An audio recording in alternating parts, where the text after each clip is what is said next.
Hey YouTube, welcome back to Tinker with Tools. Tonight we are going to be reviewing a drill from Dewalt that I have overlooked. So let's get right into that on Tinker with Tools.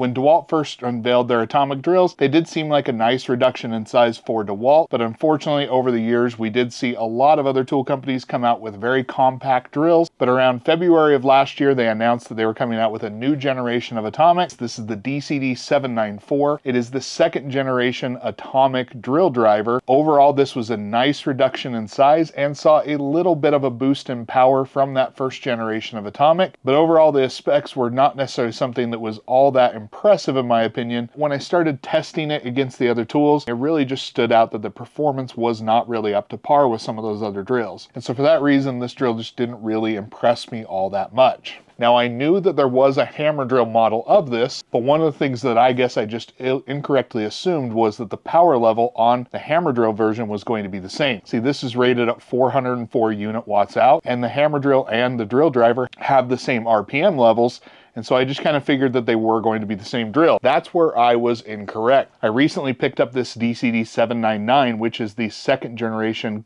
atomic hammer drill. This one actually boasts a significant power improvement over that of the 794.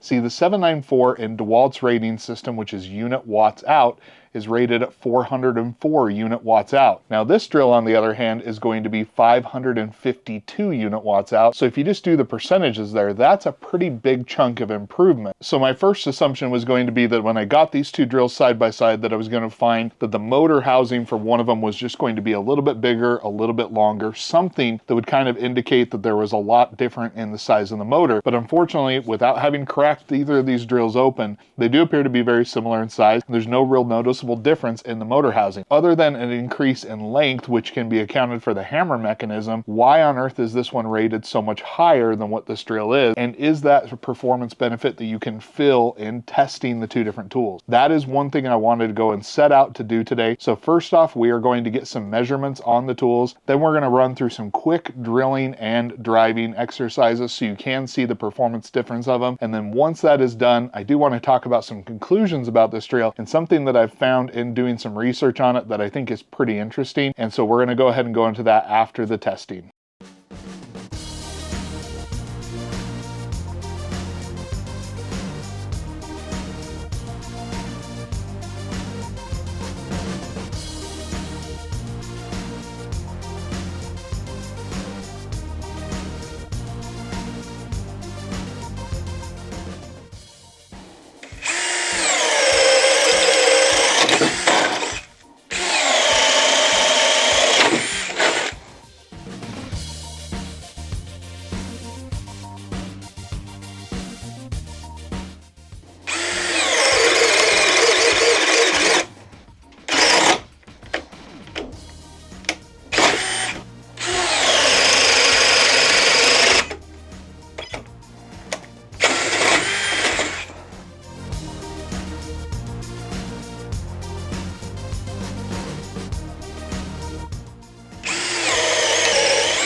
All right, so there you have the performance testing. When it comes down to it, in the testing that we did, both of the drills were tested on a 1.7 amp hour power stack battery. So with those times, even though it's only 6 seconds or so, that 6 seconds equates on that few amount of tests to be about a 22% performance gain going to the other drill. Now, in terms of unit watts out, that's also roughly kind of what they're seeing on unit watts out. That just begs even further, why didn't they give us that level of performance in the 794? Because then it makes it a much more compelling drill. But being small and compact but really neutered on power just doesn't really seem all that appealing to me, given what else is out there on the market right now that they're competing against. Milwaukee just released a very good compact drill that is actually smaller, or as small as the 794, but boasts significantly more power, and it's not as light because more of it is made out of metal. It is overall a much more compact package. Dewalt offers something so incredible with that small power stack battery where you can get some premium performance, albeit at the sacrifice of runtime on such a small battery. And although the price on power stack was really expensive when it first came out, it is coming down. Now, when you see something like the 799 with its boost in power, or its bump in power, if you will, it really makes you wonder why they didn't just do it on the 794. And I frankly don't have the answer for you. Honestly, I'm kind of mad at myself for buying the 794 when really I should have just gotten the 799 all along. Now, pretty much everything else about the drills is going to be very similar. The chuck is the exact same from everything I can tell. The ergonomics and grip are going to be the same. The trigger feels the same. It's just that it's got a little bit more pep in how it does things. It is about 2 ounces heavier bare weight in the longer drill,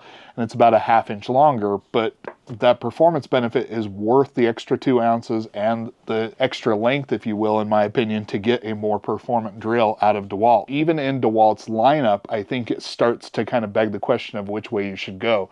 That's because Dewalt has a fantastic compact premium drill that's out there in the DCD 800 and its slightly larger DCD 805. This drill is slightly shorter than that of the 799 in its non-hammer drill version, but it is going to be a little bit heavier, but the power and performance is going to be substantially better. So that's where these atomic drills just don't make as much sense, in my opinion, when you have some really good stuff out there. Now, if price were going to be the thing that was going to be the big differentiator here, meaning if you could get these atomic drills for a substantially lower price, then I could start to see it. But at the time of filming, the DCD 794 goes for $93 bare tool on Amazon. For some reason, the 799, the more powerful and albeit a little bit larger drill, was down in the 80s today when I price checked it, but only looming about $10 to $15 more is going to be this, the DCD 800. It is going to be difficult for me to recommend any Dewalt drill, but when factoring in price, size, and performance on the 800, just have a really hard time going any other way. That's not to say that the 799 and the 794 are bad drills by any means. You can do a lot worse than those drills, but performance-wise, the 794 especially just is not bringing it. Now, something of note